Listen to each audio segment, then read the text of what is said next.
challenges.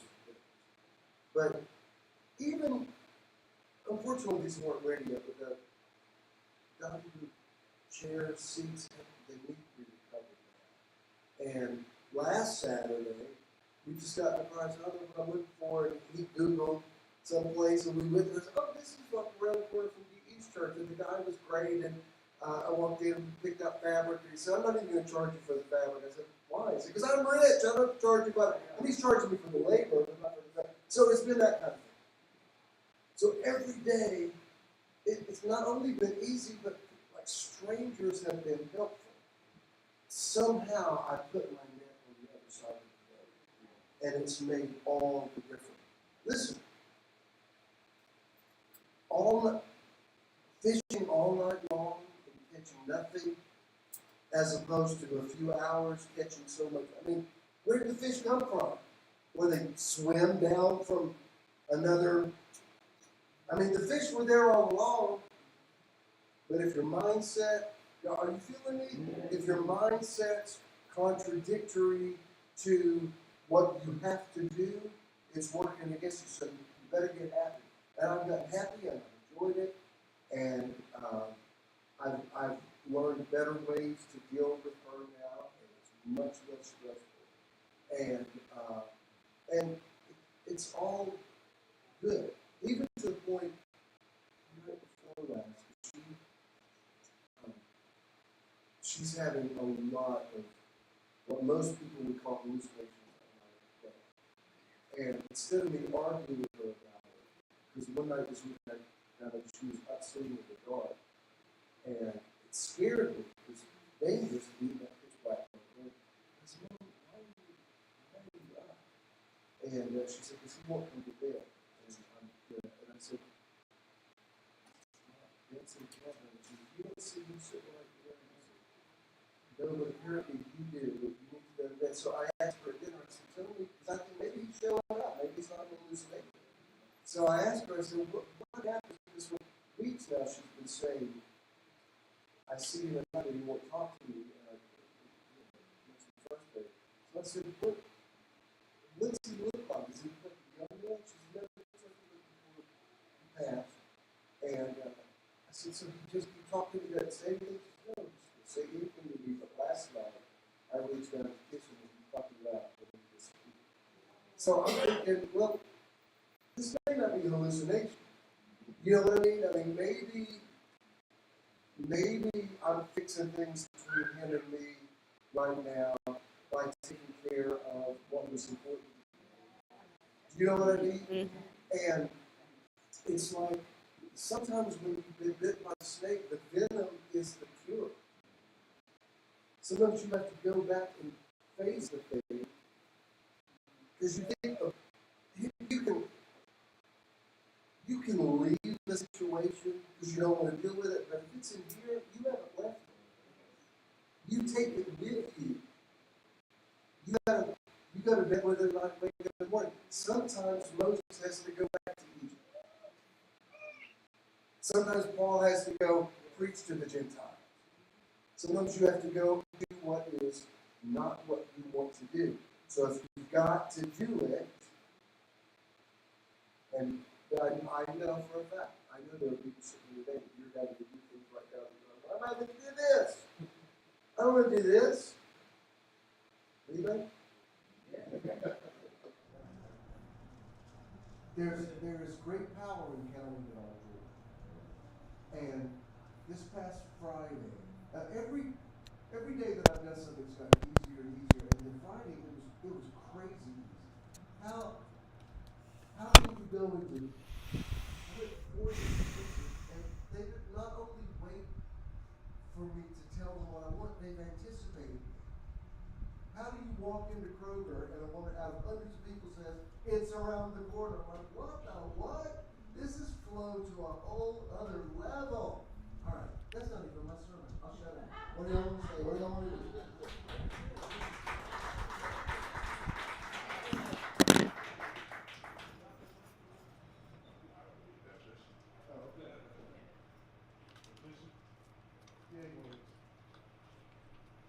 Bishop, you just want to celebrate your birthday's coming up, so this is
Please stand.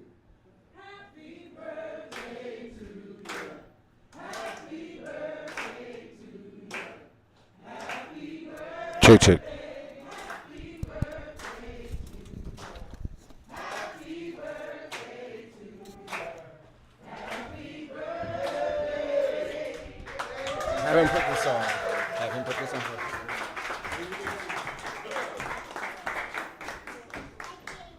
That was awesome. Thank you, thank you, thank you, thank you. What? I need you to put this on.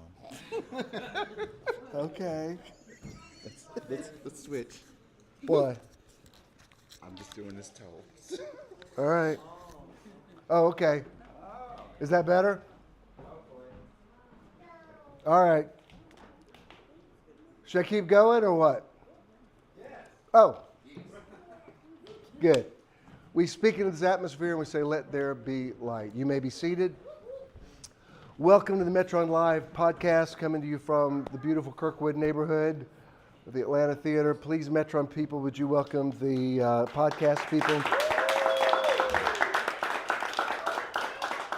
As always, I nearly said, giving honor to God. Who is well, how does it go? Giving honor to God, who is the... He woke me up this morning and started me on my way. I actually was going to thank Charles McFall, the rock god of podcasting, but it's all good. This is what I want to share with you today. I'll go ahead and show you the title. The Glory of Kings and Queens, Searching for Clues in the Great Adventure. Let me show you the verse that I want to take this from, and I'm going to go through this quickly. This is Proverbs 25:2, and I'm just using King James Version. Let me say before I read this, I have traditionally had ambivalence with this verse. I'll read it to you and then I'll explain why. It says, "It is the glory of God to conceal a thing, but the honor of kings is to search out a matter." I'm intrigued by it, but the whole thing about it's the glory of God to conceal a thing can be troubling when you're looking for answers and you're like, seriously, God, you know what? You're trying to conceal stuff. I'm trying to figure out what's going on, and you're playing hide and seek with me. Why don't you reveal things? Things would be much easier. I thought you're the God who wants to be revealed. Why are you hiding things? Do you know what I mean? It's like, this is not helpful. You're supposed to be the paraclete. And, you know, somebody hiding stuff from you, to me, sounds like a practical joke. Like, I could get ready a lot easier this morning if somebody'd stop hiding my toothpaste and hiding my hair. Like, I'm trying to get ready. This isn't funny. I mean, can you imagine, you know, ladies, if you're getting ready and your husband said, "I know you're getting ready, but I hid your lipstick. You got to find it." You're like, this is supposed to be fun? So let me read it to you out of the Concordant Literal Version. This is interesting because Elohim, of course, is God's plural. It always gets my attention when Elohim is used. You don't see it in the New Testament. You do see it in the Old. It's a Hebrew word, so you see it in the Old Testament. When Genesis says, "Let us make," will you check that thermostat again? Avery's doing it. Thanks. When in Genesis where it says, "Let us make man in our image," the plural pronouns, that's Elohim. That's the God. Abraham was the first monotheist who said all the gods are one God. And that's where you get the "Hear, O Israel, the Lord your God is one." But when this says it is the glory of Elohim to conceal a matter and the glory of kings to investigate a matter, I'm going to suggest something to you that I think is, it's for your consideration.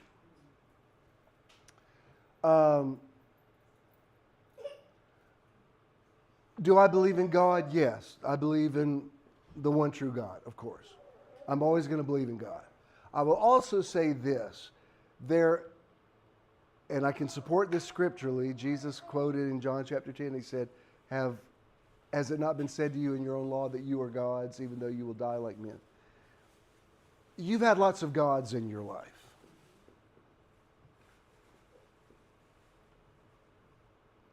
You've had people who have influenced you hopefully for good. But for my purposes today, I'm going to say they're part of the Elohim. The people who have made a difference in your life. This is for mature audiences, what I'm teaching you right now. Do I believe in the one true God? Yes. Have there been people in your life? Case in point, God says to Moses who has a speech impediment, I want you to go to Pharaoh and tell him to threaten his entire economic system by saying, let my people go. I'm not going to fix your speech. You're going to go in there stuttering, looking less than divine. Does anybody know what he said you would be to Moses? You'll be God to Moses. He didn't say you'll be like God. He said you'll be God to Moses. If you're not ready to hear this, just let your spirit listen to me. You've had people in your lives who have been angels, guardian angels. What they did for you might as well have been supernatural. I know we already talked about it, but that thing that happened with you, Rhonda, a while back, where you had an accident and the cop, and a cop stepped up, and I won't go through the whole story, but what he did for her, some of you may remember, was like something an angel would do, right? And in that moment, didn't that feel divine? You weren't worshiping him, but you're like, you know what, right now, this guy's God. Little g God, if that makes you more comfortable, but God nonetheless. If there's a king of kings, that means there are a company of kings that have a king. If there's a lord of lords, that means there's a company of lords that have a lord. Follow that logic, there's a God of gods. It's the very essence of the meaning, let us make more gods. That's the very definition of let us create people in our image and let them have dominion. So the Elohim are the people, yes, it's supernatural, but it's heaven, like I taught last week, it's heaven and earth, earth and heaven. We're going in and out of the divine so much we don't even notice it. That's why I wrote this week a meditation where I said, you're already doing the impossible. You're already walking on the water. Sometimes you've been doing it so long you don't even realize I'm already doing what can't be done. And I made the point, I said, at this point, you've walked out so far on the water, you're through the looking glass. You would not be able to swim back. So whatever you're doing that's supernatural, you're going to have to keep doing it. And stop praying that it happens. It's already happening. You need to realize who you already are. And furthermore, when people say, "Oh, that's dangerous," you don't want to take glory away from God. You must, if that's your fear, you must have such a small, easily intimidated, paranoid God. Do you know what I mean? I've been telling you this for years. I said, if I'm ever in the middle of a sermon, if I check out, you could say, well, he finally went too far. But my point is, just me doing my thing, I promise you, God's not like, you're getting too big for your britches down there, I'm going to take you down a peg. God's God. You know what I mean? it'd be like, ladies, that's gonna sound, that's gonna sound sexist. What I was gonna say, but I don't think that's the best one. Let me just say, this is gonna sound like ugly shit. I'm just gonna say it. Judge it for everybody. Let's say the ugliest, skankiest, most horrible, disgusting woman you've ever seen walked up to you and said, "Don't worry, I'm not going to take your husband." You'd be like, "I'm not worried." I think he's looking at me, but I'm like, "No, baby. He's looking at you because we're horrified." And you're like, "Well, I just want you to know, I'm not going to use any of this to entice him." Like, we're good. Do you understand? I know that sounds, but you get my point. I'm not saying I'm ugly and skanky. I'm saying, although I have to tell you, can I tell you what happened on one of my outings last week before last? I was in the middle of, I wasn't going to tell you all this. I was getting stuff for the house. I'm walking out of one of those places, Ross or Burlington, but I was picking up like shower curtains and stuff like that. I walked by, I passed this woman, older, I don't mean elderly, I mean like mature, very sophisticated, well-coiffed, like the kind of woman I'd be like, wow, I'm surprised she's going. I mean, I guess everybody shops at Burlington. I mean, you know what I mean? It's like she looked like somebody be shopping at Phipps Plaza. We walked by. God is my witness. I passed her. I was wearing shorts, and I heard her say something. I said, "Excuse me, did you say something to me?" She looked at me. She said, "Yes, I said nice legs." I said, "What?" She says, "You have beautiful legs." And it surprised me because, like, if it was some teenage, if it was like some, girl from the hood that said, you know what I mean? I'd be like, that wouldn't surprise me so much. But do you know what I mean? It was like, really? I said, well, thank you. It looked so out of character for somebody that looked like her. And it made my day. I was like, well, thank you. Okay.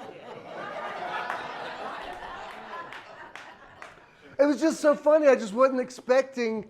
That's the last thing I would have expected. And she wasn't coming on to me. She just said it. I don't think she realized I was going to. It's like, I could tell she didn't want to repeat it, but I thought I misunderstood her. I said, "I'm sorry, are you talking to me?" "Yes."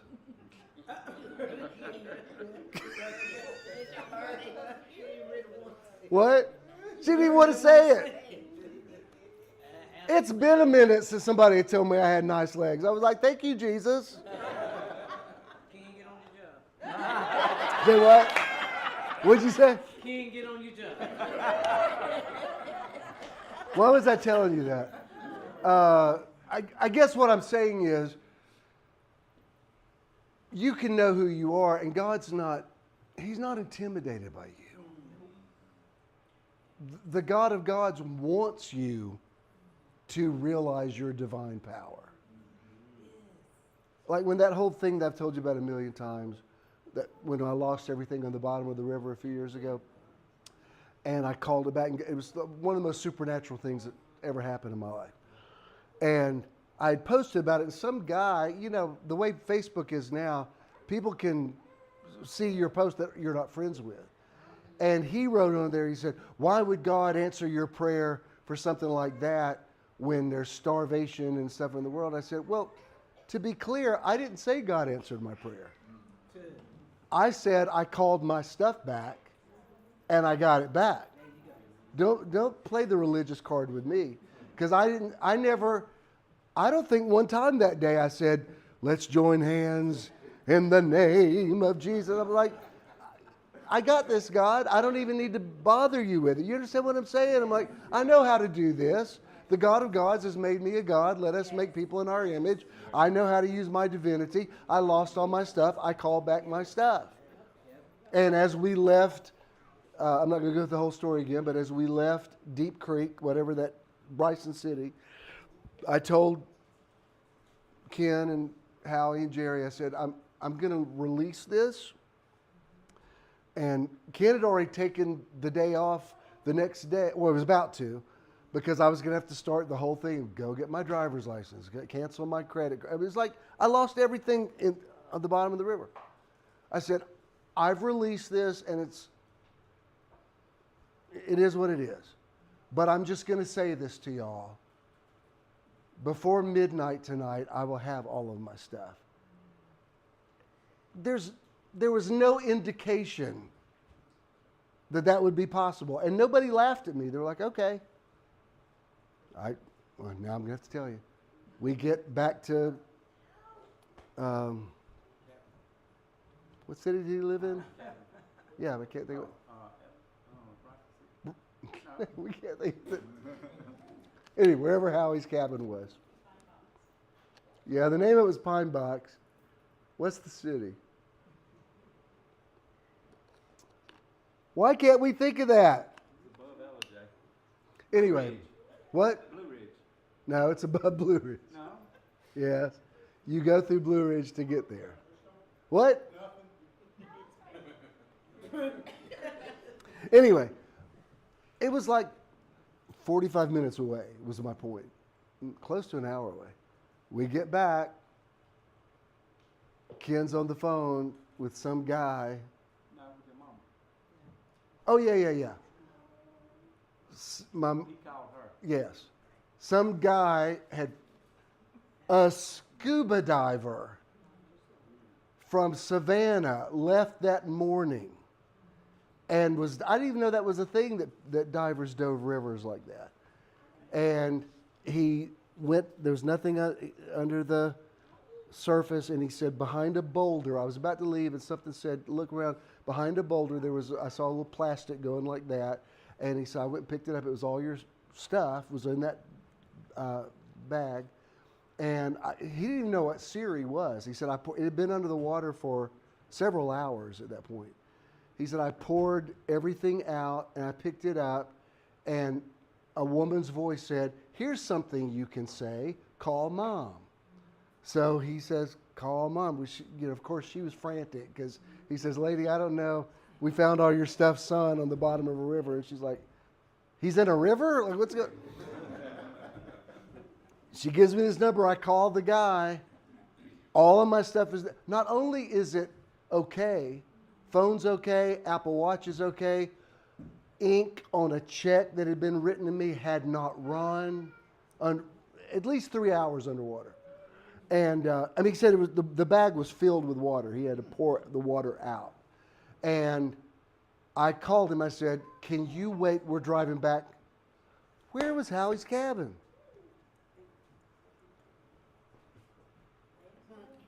What?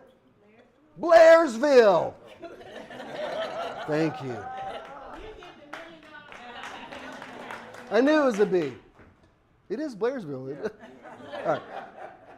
I said, can you wait there? We're driving back right now. We drove like crazy through the mountains, getting back up there. I found the guy, gave him as much cash as I could get out of the ATM. I was so grateful, which he didn't even ask for. He said, you don't have to do it. I said, no, you have no idea how much stuff you just saved me. We go back to the cabin, I think we had dinner maybe, I don't remember, and then drive back to Atlanta. And as I'm pulling into my parking space, I said, it is now 10 till 12. I would like to say that, as I said a few hours ago, I have all of my stuff, everything is working, and we're home before midnight. Now, I never even bothered God with it. You know why? Because I know how to do that. And the day before, in Metron, I taught them breathing, and that day I said, when you inhale, you believe for the best. When you exhale, you're like, but whatever happens, I'm going to be okay. And I did that on that bank that day. I mean, I just stood there. I thought, I'm not going to ruin this day over, we've packed a lunch, we're going to have a picnic. And I just stood there and breathed, and I didn't even stress about it. So here's the point I want to make about it's the glory of kings and queens to conceal a matter. To discover a matter. Yes, thank you. Let me show you one more scripture. This is number 3. This is Psalm 19:12 in the Amplified Classic. It's David being introspective. He says, who can discern his lapses and errors? Clear me from hidden and unconscious faults. I was having a conversation with somebody last night who I'm sure will, this person's not watching now, they will.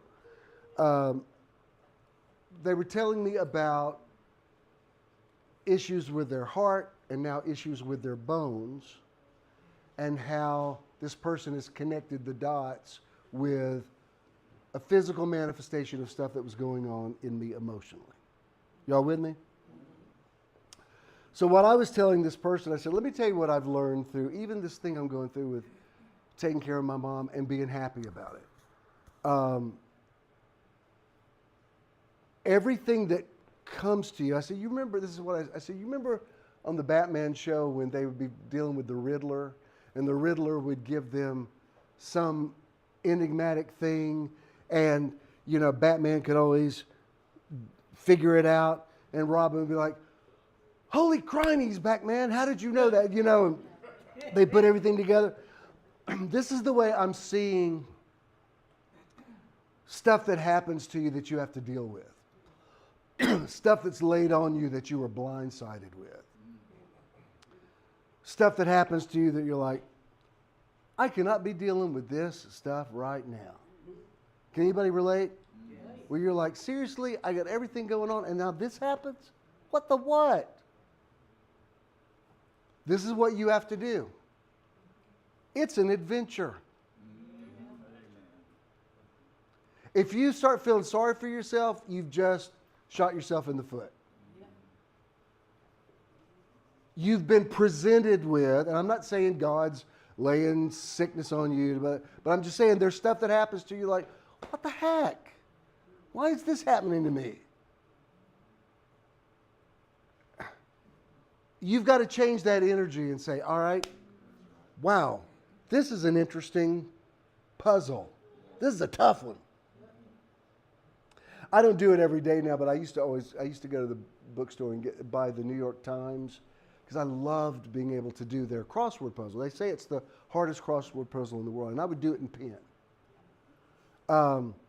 And I used to love it because every time I'd pick up the newspaper, I'd read it and I'd think, I don't know any of this stuff. This is too hard. Who am I kidding? But I just stayed with it and just kept, well, I do know that. And little by little, it took a while, but little by little, one clue would make something else work out. And it became this symbol of figuring out the mysteries of life. Like, just hang in there, you'll figure it out. Here's the things I want to share with you. I know we got to do this, so let me move fast. I'm going meme on you right now. This one, it says, we are all products of our past, but we don't have to be prisoners of it. Yeah. I believe in therapy. I believe in inner healing. I believe in transparency. I believe in all of that. But as I taught one night this week on 11:11, your story can either imprison you or empower you. You have to tell your story. I do not believe in denial. I believe, when Jesus, this is how I interpret it. When Jesus said, you're a city set on a hill that cannot be hidden, that means you got to tell your stuff. If you're going to let your light so shine, that means you got to tell your business. I don't mean go around TMI and a fool speaks his whole mind, but you've got to, that's why telling you what I go through in my life, I have to. Can I explain to you? It's how I work out my own salvation. It's not that I just want to talk about myself all the time. I'm trying to figure it out. And you know why I'm trying to figure it out? To help you figure it out. for you. That's why when Fred said that to me, that means everything. When he says, when I see how you go through stuff, it shows me how to, like, your situation is different, but it's inspiring to say, well, you're figuring out yours. I guess I'll figure out mine. Now, there's a bunch of other people over here that are too bad, so sad, sucks to be you. Sorry, excuse my French. But you know what I mean? Like, they're feel bad. There's other people who are like Sherlock Holmes. Well, let me figure out why is this, what's going on? Why? Because I'm looking for a key of the kingdom. I do believe childhood trauma affects you. I do believe it.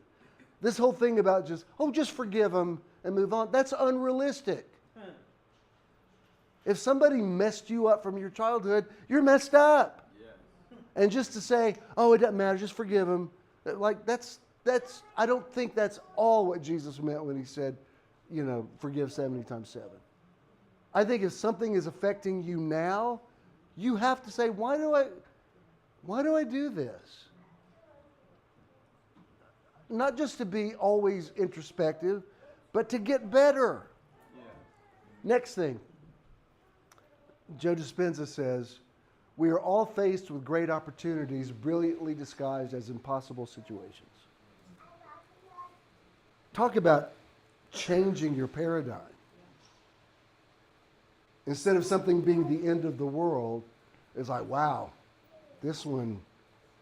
And I'm not even wasting my time trying to figure out, did God do this, whatever. It's like, the fact is, this is my reality. I got to figure this stuff out. I said stuff. Do you know what I mean? And I don't have time. The meter's running. I don't have time to feel sorry for myself. I got work to do. I've got to unscramble this, whatever this is, because it looks like an impossible situation. When I first look at those crossword puzzles, they look impossible. And it may take a while, and I might lay it down and come back to it later. But eventually, I'll get the thing finished. And it reminds me, don't give up too quick. Just keep looking into the thing. Remember that back in the day, they had those magic eye pictures, and you just kept staring at them until you could see another picture in there? That's what you have to keep looking for. If you're going to say, why is this happening to me, it needs to be because you're challenging yourself, not because you're mad at God or whatever. You know, the disciples, didn't even occur to them to try to heal a blind man. They just wanted to know, why is he blind? Did he sin? Did he spirit? Like, you, and I'll wait till my last point to show you the next one. If you focus on the hurt, you will continue to suffer. If you focus on the lesson, you will continue to grow. That is not for the faint of heart, because let me tell you something. Hurting hurts. And I don't think denial is the answer. And I'll tell you something else. I'm all for praying. And sometimes if you text me and say, be in agreement, you know, if I send you praying hand emojis, I mean it. I'm like, yes, I'm praying. That being said, there's some things that people tell me, like I just went to the doctor and I got this diagnosis, and I come back, like, I respond in a way that preachers aren't supposed to respond. Because you know what? When you've just had devastating news and somebody says, God's got you, sometimes that can come across as being a little insensitive. Oh, you'll be fine. Like, no, that's not what I'm asking you for.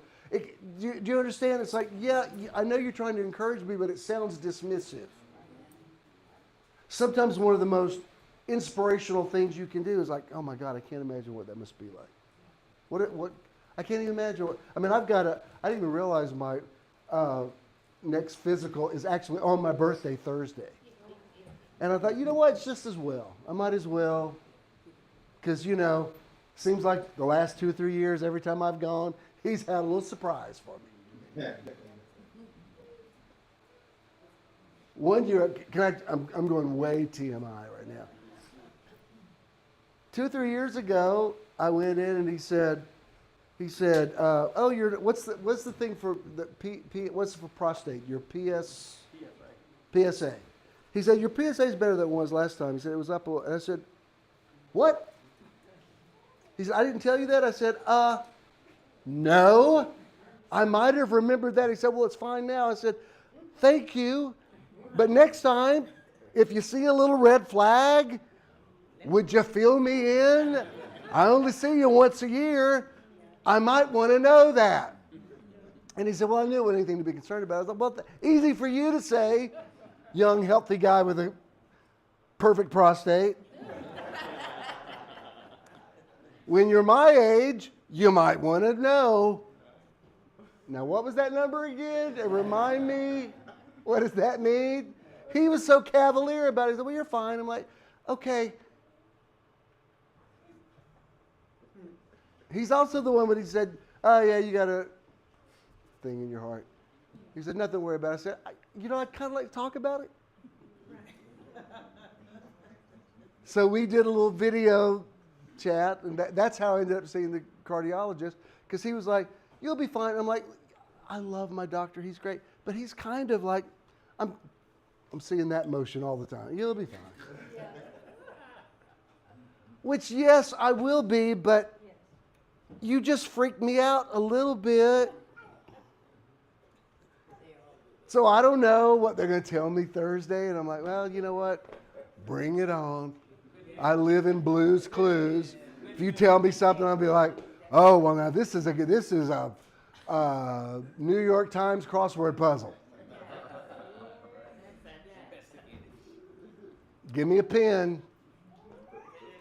I'm going to start figuring it out. Why? Because I'm a king. It's the glory of kings to uncover a matter, to investigate a matter. But sometimes you tell me something you go through, I'm like, damn, I hate that for you. Because you know what? Sometimes human beings need to hear that. Of course I'll follow it up with, God's got you, and of course. But sometimes it's okay just to weep with those that weep. How about that?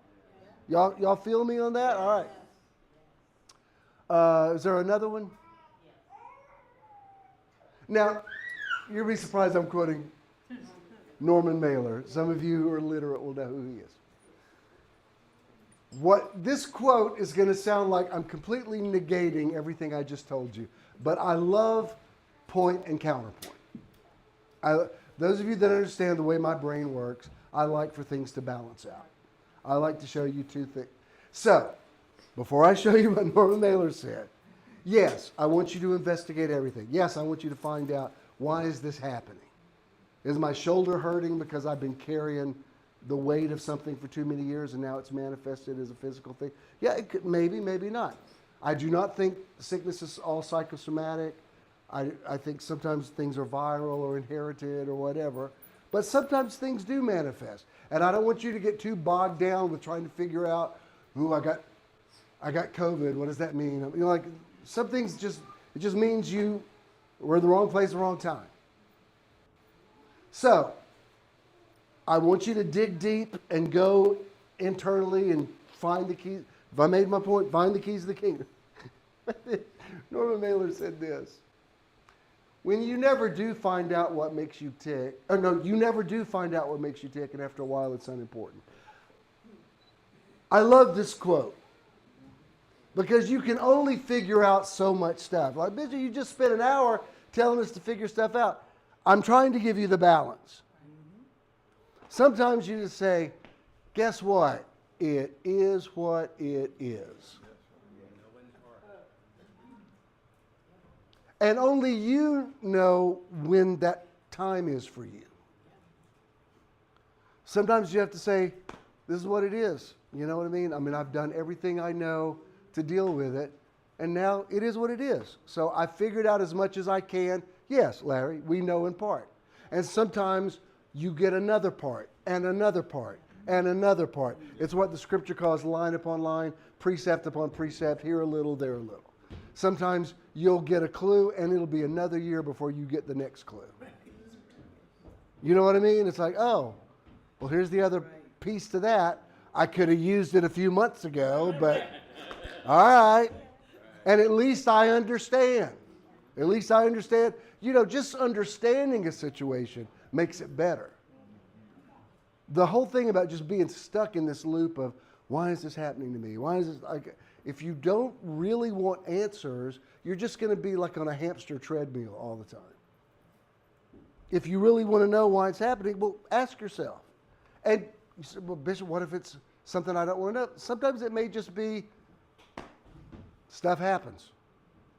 Not everything is connected to something else. But you don't know that until you do the work. Guess what? There's lots of sick people in the world. There's a lot of unemployed people in the world. There's a lot of people who are challenged in a lot of different areas. Guess what? Life's hard. Can I get a what? Up in here. So should you investigate? Yes, you're a king. You're supposed to, or a queen. You're supposed to know what's going on in your kingdom and in your queendom. You're supposed to know. Why is that happening?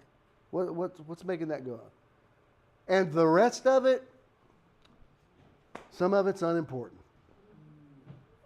Sometimes, you know, this morning he put those Adirondack chairs together, and I hadn't sat in them yet. And this morning I had my little Cheerios, because Cheerios are good for cholesterol, in my almond milk and my little coffee.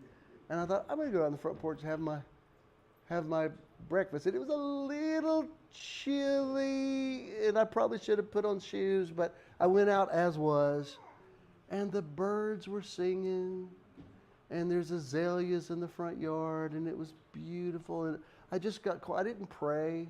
Bishop, were you out praying? No, I was eating Cheerios.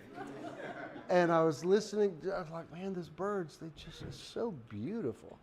And I thought, I could sit here all day long. This is if this is the best today gets, then so be it. Can I tell you one more thing? I know you want fortune cookies. Say it.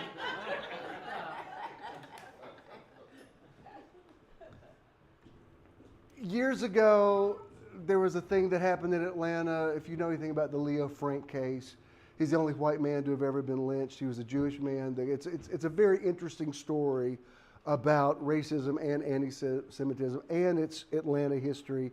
And there was a young girl named Mary Fagan who was killed. I've been very interested in that for years. I've been up to Mary Fagan's grave in Marietta. It's like, I'm very much about history, and especially Atlanta history. They wrote a Broadway musical about it. I wanted to see it. Let me tell you something about sexual orientation. It's not just about sex. I like a Broadway show with show tunes. Somebody put this composite picture together. I may or may not post it, but it's Barbra Streisand, Bette Midler. It's like all these divas, and I thought, we've seen every one of them in concert the last few years. Yeah. If you were ever wondering if I was going through a phase, like, no, this is who I am.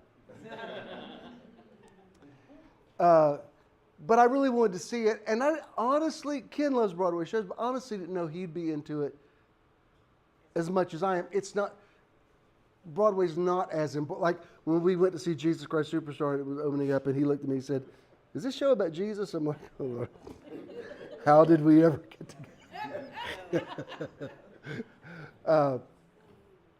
But then I found out he's going to be on call this week. And I'm like, what did you tell me? It's our anniversary this week. And my birthday, you're going to be on call? And he said, I'm working for Alan. And I'm like, Alan. You know, I had a little moment. I said, if I'd known that, I wouldn't have had you working all day. We could have go to Houston's. I said, let's go tomorrow afternoon. He said, we got to do laundry. I'm like, oh my God. So it's only at the Fox this week. And I went online last night. I thought, you know what, I'm going to buy 2 tickets to this thing, and I want to see it, and I'm just going to do it. This is something that interests me, and if I go to the Fox Theater by myself, I'll go. But I'm going to buy 2 tickets. And if nothing else, I'll get my cousin LaDonna to go. It'll be fine.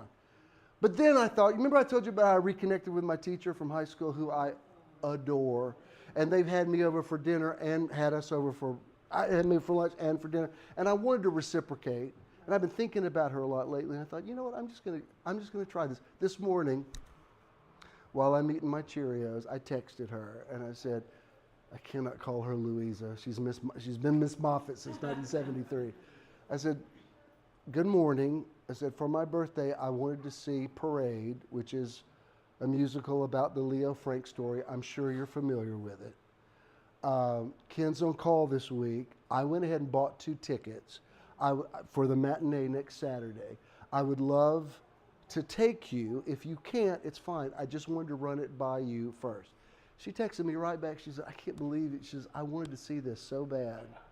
And she said, I nearly bought tickets last week and I was just too lazy to do it. And she said, nothing would please me more than to go see this at the Fox Theater with you next Saturday. And it was like, am I in the flow or what? Because at first I thought, what if she's like, no? And like, you know, I was like, I'm so happy because she knows all about it. It's something it's an interest I would share with her. Somebody that's real important in my life. I mean, really, you know, I look at people, there's people in my life, my friend Robin, who I've known since 1970, Louisa, since I've known since 73, Howie, since I've known since 76, and Dominic since 76, Robert Rutherford since 81, and all of these people are still very much in my life.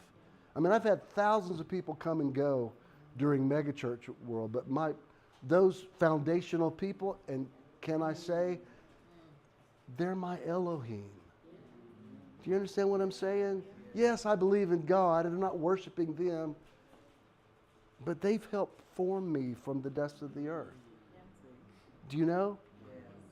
And so now I'm like, go work all week. I don't care. I'm going to the Fox Theater.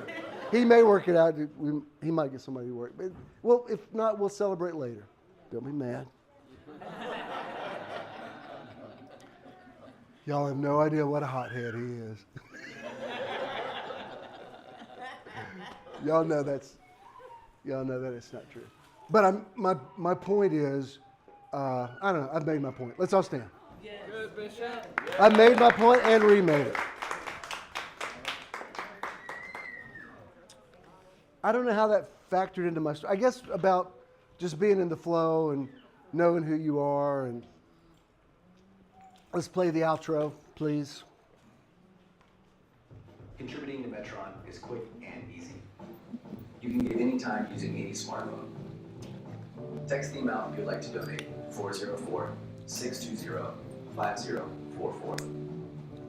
You will then receive a notification that you successfully completed your donation. You may also visit bishopandow.com and click the support tab to give there as well. When you contribute to Metron, you're also donating to the charity or organization of the month. Thank you for your investment into Metron. If you have a check, make it to JESM. If you have cash, pay it forward. Love all y'all. Speak a blessing over you, all you kings and queens. Look at your kingdom this week. Look at your queendom. It is the glory of God or the glory of Elohim to conceal a thing, but it's the glory of kings and queens to discover it. I impart to you the power to do the work and discover the clues and the keys of the kingdom that's going to unlock you to have the best week you've ever had. Amen. Thank you. What do we do? We just do. It's a blessed. What do we do? Somebody tell me.